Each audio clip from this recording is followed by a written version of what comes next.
तो चलिए सीधे इस चर्चा में उतरते हैं।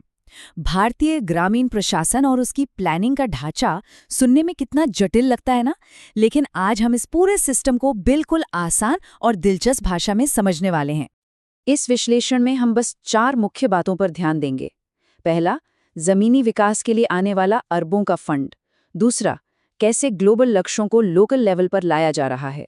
तीसरा, गांव का अपना रिपोर्ट कार्ड। और आखिर में खुद जनता द्वारा बनाई गई योजनाएं। यही वो कड़ियां हैं जो विशाल राष्ट्रीय फंड को सीधे गांव वालों के हाथों तक पहुंचाती हैं। तो शुरुआत करते हैं पहले हिस्से से, यानी ग्रासरूट लेवल पर आने वाले उन विशाल आर्थिक संसाधनों से जो इस पूरे सशक्तिकरण के पहिए की असली ताकत हैं। जरा इस आंकड़े पर गौर कीजिए, 4,35,226 करोड़ रुपए। ये कोई छोटी मोटी रकम नहीं है। ये वो ऐतिहासिक अनुदान है जिसकी सिफारिश 16वें वित्त आयोग ने साल 2026-27 से 2030-31 के बीच ग्रामीण स्थानीय निकायों के लिए की है। सोचिए, इस लेवल की फंडिंग से जमीन पर क्या कुछ नहीं बदला जा सकता। लेकिन ठहरिए, यहाँ एक बहुत बड़ा ट्विस्ट है। पहले की तरह सिर्फ आंख मूंदकर पैसे नहीं बांटे जा रहे हैं। अब सिस्टम बदल चुका है। अब 80% हिस्सा बेसिक ग्रांट का है और बाकी 20% परफॉर्मेंस ग्रांट है। मतलब साफ है, अब आर्थिक आत्मनिर्भरता और जवाबदेही साबित करने पर ही इनाम मिलेगा। काम करके दिखाना होगा। नियमों और आज़ादी का ये संतुलन बड़ा कमाल का है। जो बेसिक ग्रांट गांव को मिलती है, उसका आधा हिस्सा टाइड होता है, यानी उस पैसे को हर हाल में स्वच्छता और पीने के पानी जैसी ज़रूरी चीज़ों पर ही खर्च करना होगा। लेकिन जो बाकी बचा आधा हिस्सा है, वो पूरी तरह अनटाइड है। उसका इस्तेमाल गांव वाले अपनी स्थानीय ज़रूरतों के हिसाब से बिल्कुल लचीले ढंग से कर सकते हैं। तो असल खेल क्या है? अगर गांव वालों को वो 20% परफॉर्मेंस ग्रांट चाहिए और अपने अनटाइड फंड्स का पूरा फायदा उठाना है, तो उन्हें खुद की आमदनी यानी ओन सोर्स रेवेन्यू बढ़ाना ही पड़ेगा। ये एक तरह का गेमिफाइड हाई स्टेक्स सिस्टम है। अच्छा परफॉर्म करेंगे तभी आगे के बड़े फंड्स का रास्ता खुलेगा। चलिए, फंडिंग की बात तो हो गई, अब आगे बढ़ते हैं अपने दूसरे पड़ाव पर। आखिर इस बेहिसाब पैसे के साथ कौन से लक्ष्य या टारगेट्स जुड़े हुए हैं? ये देखना वाकई दिलचस्प है कि कैसे ग्लोबल लेवल की बातों को सीधे एक गांव की चौपाल तक लाया गया है।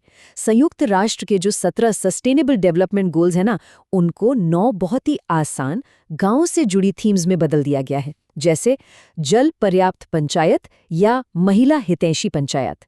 ये ऐसे विषय हैं जिनसे वहां रहने वाला आम इंसान सीधे तौर पर जुड़ सकता है। अब आते हैं तीसरे हिस्से पर। इन स्थानीय लक्ष्यों पर कितना काम हुआ, इसको मापने के लिए एक कड़क सिस्टम भी तो चाहिए ना। और यहीं पर एंट्री होती है पंचायत एडवांसमेंट इंडेक्स यानी PAI की। असल में ये एक गांव का अपना रिपोर्ट कार्ड है। ये इंडेक्स उन्हीं 9 थीम्स के आधार पर ग्राम पंचायतों का मूल्यांकन करता है और उन्हें A+ से लेकर D तक की ग्रेडिंग देता है। इससे एकदम साफ हो जाता है कि विकास की गाड़ी कहाँ अटकी हुई है और कहाँ और मेहनत की जरूरत है। ये डेटा ड्रिवन प्लानिंग का एक जबरदस्त उदाहरण है। इस डिजिटल डैशबोर्ड की मदद से स्थानीय निकाय ठीक उन जगहों या क्षेत्रों को पॉइंट आउट कर सकते हैं जहां उनका प्रदर्शन कमजोर है। मतलब हवा में तीर नहीं चलाना है, बिल्कुल सटीक जगह पर फोकस करके तुरंत सुधार करना है। तो चलिए, अब आते हैं अपने चौथे और सबसे अहम पड़ाव पर। डिजिटल डैशबोर्ड्स और आंकड़ों की दुनिया से बाहर निकलकर अब हम जमीन की असलियत पर बात करेंगे, जहां गांव के लोग खुद आगे आकर अपने भविष्य का ताना बाना बुनते हैं। क्योंकि बड़े बड़े सरकारी दस्तावेजों और अरबों के आंकड़ों से अलग जमीन पर सचमुच आम नागरिक अपने इलाकों का भविष्य तय कर रहे होते हैं। एक ऊपरी हवाई दृष्टिकोण से देखने पर लोगों की ये पूरी भागीदारी बिल्कुल साफ झलकती है। और ये भागीदारी कैसे होती है? समुदाय के लोग खुद अपने हाथों से अपने गांव का नक्शा बनाते हैं। ये जमीनी नक्शे किसी भी ग्राम पंचायत डेवलपमेंट प्लान की सबसे बड़ी नींव होते हैं। आप इसे एक विशाल कम्युनिटी विजन बोर्ड कह सकते हैं, जहां हर इंसान की जरूरत और आवाज को नक्शे पर जगह मिलती है।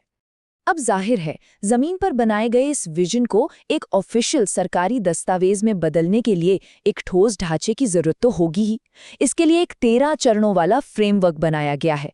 ये तय करता है कि गांव की योजना और दूसरी सरकारी स्कीम्स एक दूसरे से ना टकराएं, बल्कि मिलकर एक ही दिशा में आगे बढ़ें। अगर हम इन 13 स्टेप्स का निचोड़ निकालें तो एक बहुत ही तार्किक रास्ता दिखता है।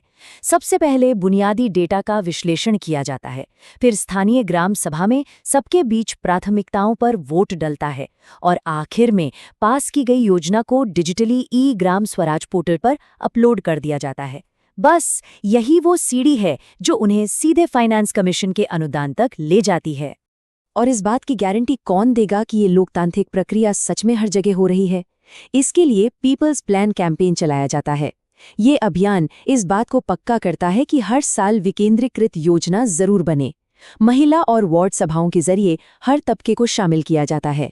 और हाँ, पूरी पारदर्शिता के लिए गांव में पब्लिक इन्फॉर्मेशन बोर्ड्स लगाना अनिवार्य है, ताकि आखिरी पंक्ति में खड़े इंसान की आवाज भी सुनी जाए। तो अंत में हमें ये बड़ा सवाल जरूर सोचना चाहिए, जब आर्थिक रूप से इतना बड़ा फंड जमीन पर आम लोगों के द्वारा बनाई गई योजनाओं से जा मिलता है, तो क्या यही आने वाले कल के ग्रामीण विकास का सबसे बेहतरीन ब्लूप्रिंट है?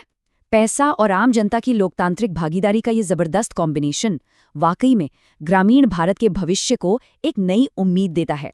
इस विश्लेषण में मेरे साथ जुड़े रहने के लिए बहुत बहुत शुक्रिया।